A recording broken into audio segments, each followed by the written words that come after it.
สำบายดีพี่น้องสำบายดีFCทุกคนสำบายดียามสวยเนาะหลังจากอันเขาเจ้าซอยไม้มาให้เบาไว้ครับเคยผู้ไทย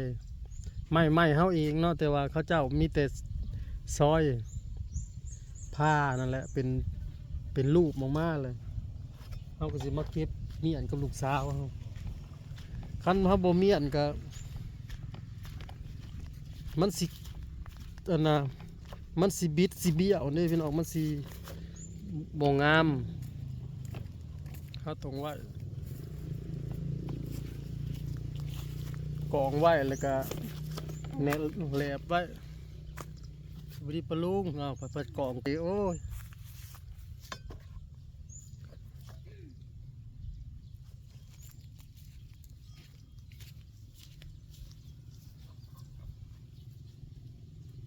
บอกให้ไปเอายังของผม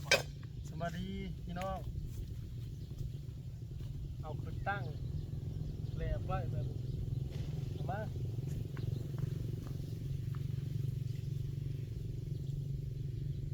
ท่านมีเงินยกพี่น้อง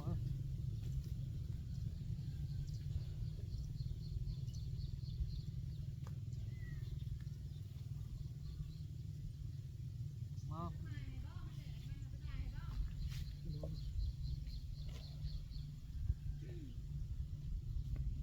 ยัง10 กว่าตูนแหละกระชีมันพอเทียงเนาะไปเรื่อยๆนิ้วหัวไม่เข่าคุ้งเลยไหมนิ้วเขาโลดมาตัวนี้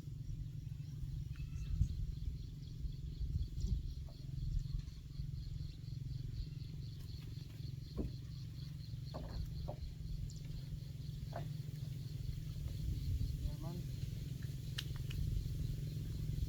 รายการไม้ก็มีอยู่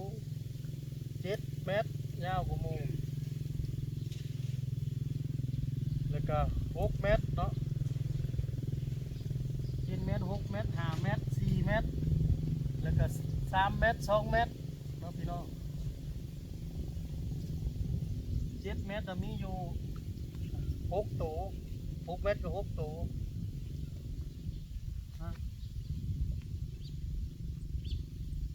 กินเป็นลูก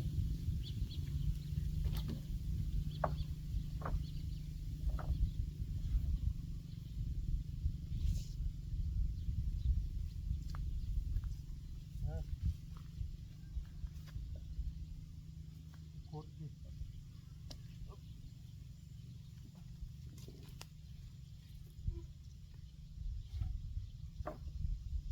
2 3 4 5 6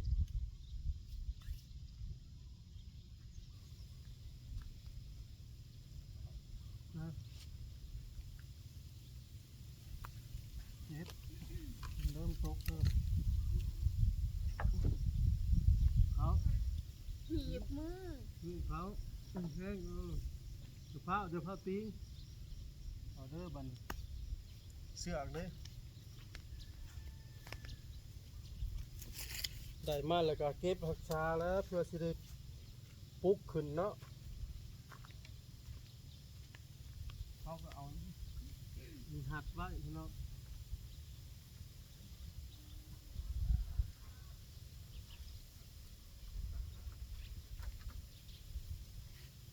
เชือกหัดเลยจะตอก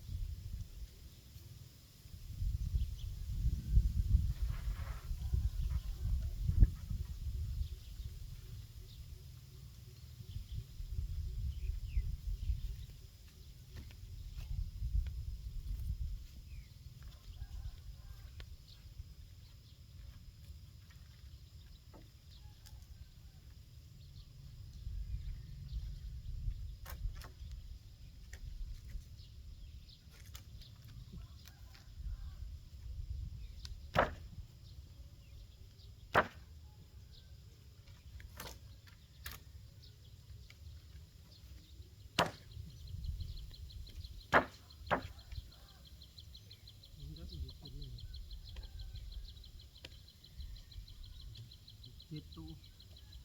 2 4 6 6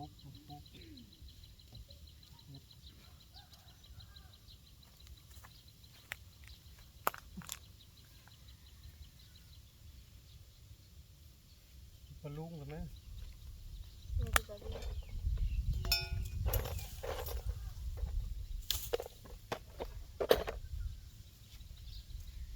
ตอกไม้อันใช่พี่น้อง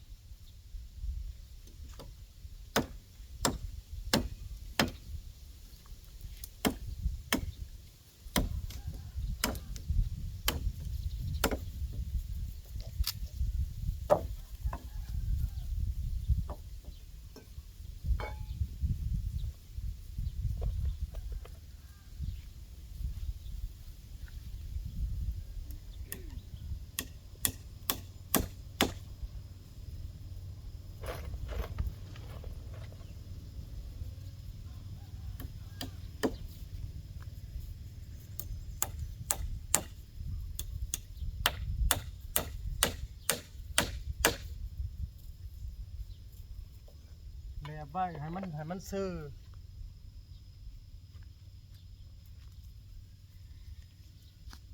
ให้มันตรงนั่นแหละพี่น้องเอ้ย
มันก็สิซื่อเลยพี่น้อง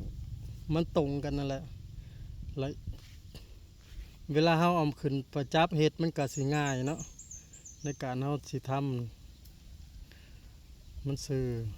ลงมาก็บ่ให้ปวก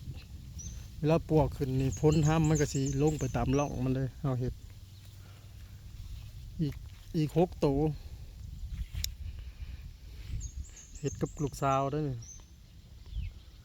สาวซอยมาซอยตัวนี้ไม่เส้นมันเนาะบอนเฮาสิใส่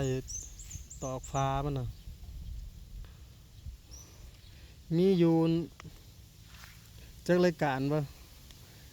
บ้านเฮานี่ซื่นขอสอง